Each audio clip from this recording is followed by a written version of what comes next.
Imagine effortlessly delivering the club from that inside path every time without fail and seeing those beautiful, powerful draws every single time. But you've clicked onto this video, so the chances are you've tried so many different drills to fix that over-the-top golf swing, but none of them seem to work for you. No matter how hard you try, the club still eventually comes over the top somehow, getting steep onto the golf ball and causing a mix of those horrible golf shots we see, those slices, those pulls, inconsistent ball striking. It's just no good for you. Well, let me tell you something, you are not alone. Now, most golfers, when it comes to this over-the-top golf swing, they try and fix this by simply dropping the hands down. Now, the issue with this is depending on the way they do it, it can actually make things worse as opposed to making things better for them. So instead, I'm going to show you in this video a very simple move that you can do in as little as 5 seconds. It's going to get you in the perfect positions to get that club shallowing out in your downswing for good and get those better ball strikes, those powerful draws that we all have been looking for. So before I break this down, if you are a returning viewer to the channel, thanks for tuning back in. And for new viewers on the channel, welcome. I'm Harry, a golf teach professional, posting simple golf tips like this every single week to help you lower your scores. So consider clicking that subscribe button down here, as there's lots more content coming out every single week to help you improve your golf swing. And also it's totally free to do, by the way, so I'd recommend clicking it. So going back to what a lot of golfers try, getting those hands to drop downwards, watch what happens here. If I was to drop my hands down like this here, we can see that it allows the club to get onto a beautiful plane, making a way into that downswing. But there's one thing that stops them when they start to actually make a couple of golf shots doing this, and it is all to do with the way we fire the body in the downswing. That's right. Your body is stopping you from swinging on the inside. Now, let me explain. So, all due to what we call a disassociation, having the ability to be able to separate the shoulders and the hips from one another. A simple test just to do this, taking the club across the shoulders like this here and seeing if you can separate your hips and allow them to twist either side without moving your shoulders. If you do find that it's very difficult to do this and get a lot of separation taking place, you are going to find it very difficult to rotate the body on the way through, start this sequence of the downswing from the body rotation and get this club working on a shallowed motion. Because look what happens, as soon as I get to the top of my swing, and let's just say I can't separate my shoulders or hips and I just make my way into the downswing, what's going to happen to this club? It's going to move over. It's got to move over. If I try and get this on the inside, I can only go so far because my body isn't giving me the room, isn't giving me the time to bring that club shallowing out on that downswing phase. So what we've got to do instead is allow for the body to stall. We've got to delay this body turn to give the hands time to come down like so. So what's going to happen is you're going to set up to the golf ball, and this is where we start to talk about this 5-second drill.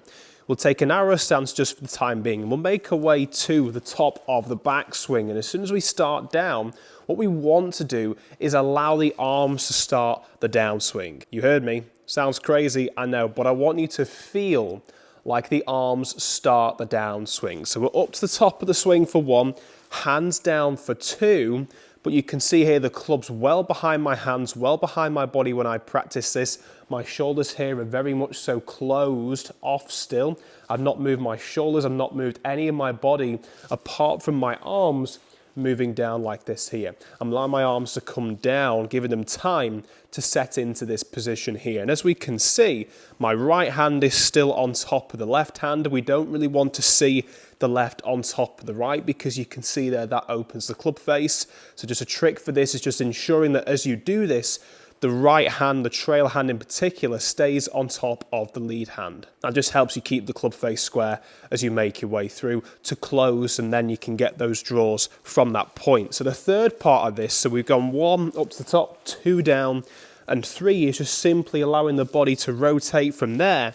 And that's going to teach you then to attack the ball from this inside path, from hitting this side of the golf ball here, as opposed to the other side of the golf ball. So how this would work in stages, making your way up for 1, 2 down first, and then 3 on the way through. And just simply start by doing this in stages just to really get yourself used to starting the downswing from the upper body, the arms, as opposed to the body rotation. And as you've just seen there, if we watch that video again, this has worked beautifully for me, very easy for me to do in stages, getting that club well on the inside, getting that club to shallow out in the downswing. But if you go straight into practicing this into all-in-one motion swings, it's going to completely go out of the swing. So this next bit is really, really important for you to get right, just so that when it comes to making those fuller all-in-one motion swings, this new downswing motion stays in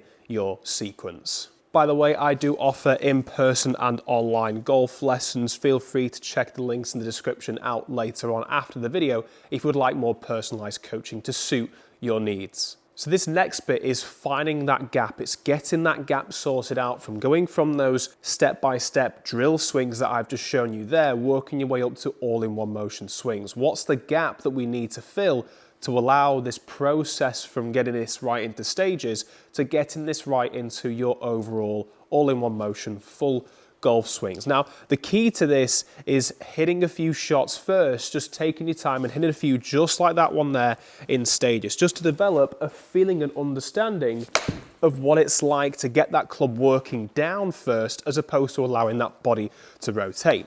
And once you've hit around that 10 shot mark, what I want you to do then is start to go a little bit slower. So this next one here, I'm actually going to go a little bit slower with the tempo, making my way back and forth in this golf swing, but I'm also going to try and really shorten down the pauses in between. So from camera, it'll actually look like I've not quite paused completely from the stage 1, stage 2 to stage 3, but in my head, that's the feeling. That's what it's going to feel like to me when I actually hit this next shot. So going up to the top for 1, 2, 3. So you may have seen a little bit of a quick pause in between that stage there from 2 all the way through to 3. But that there is then giving me the sensation, it will give you the sensation of, okay, well, this is the movement all in one motion. We want to get that club going upwards, then down, keeping that body still, and then rotating round for 3. Now we can start to go ever so slightly quicker. And I'm going to start off with this one with an 8-iron here I've got just to practice this and see if I can hit this one a total of 30 yards. So total of 30 yards, let's see if I can hit that number. So making my way up, down and through. Carry distance of 31 there, pretty good there. And the club path being in the positive number for me as a right-handed player, that's a great indication that I am still swinging in to out. So this one here, let's get this now working way up to 60 after you've hit around 10 shots doing that. So pretty good effort again there, a little bit of a pull, but I was still able to swing from the inside and I carried that one just under 55 yards. Again, building your way up, so give that another 10 shots, just having a go from that point a little bit quicker. Now we can build this to 80 yards. Okay, 70, a little bit shorter. We can see though, as I've built up the speed, this is where it gets really interesting. As I've built up the speed, my path number is getting less and less. So you'll start to notice basically where a line will be drawn to how fast you can swing and still get the club in to out. Once you start noticing that get into the minus number, or you notice on camera watching the club, a good indication if you haven't got access to any of the technology in here, the club goes over the trail shoulder as we make our way in the downswing. We want to see that club, the shaft in particular, in between the elbow and the shoulder. If this goes over, that's an indication that you are swinging back out to in, or we're simply not shallowing out that club enough. So on this next one, I'm actually going to hit one now at that 110 mark, just seeing if I can really get that club path working from the inside. And for me, I've just got to make sure I delay that body turn a lot more. Allow those hands, yes, to drop, but making sure the body stays still. That was better. So obviously the path there was better than the previous one at 1.2. Carry distance there went a little bit further, but it was a better strike. So really good, that one. Now making my way into 140. So getting to those 80% swings, 90, 100. The key for speed isn't from getting that body to turn. The key is getting those arms to drop quicker and keeping this body, again, still. I know I keep reminding you, but it's so important that we keep that body still. wait for the club to come down first. So 140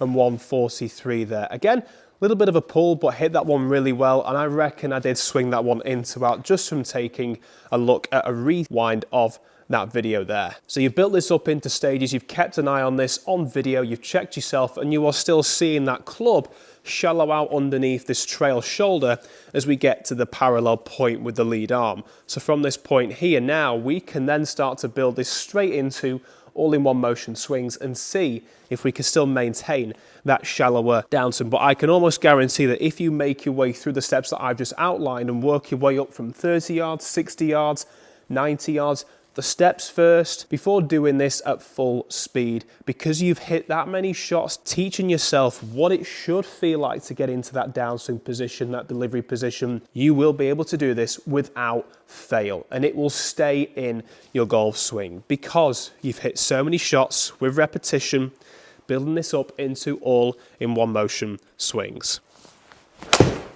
Just from taking a look at the club path there, that was all down to my club face angle, hooking the golf ball a little bit too much. So what I need to learn is how I can develop this new exit pattern that's going to help me hold off that club face a little bit more. So once you've given this a try and apply this into your full swing, I'd highly recommend checking out this video here to help you learn and understand how to control the club face and develop the correct exit pattern to match this shallowed out downswing of yours. Hit that subscribe button, and why not comment down below with what you would like to see next. Thanks for watching, and we'll see you in that video over there.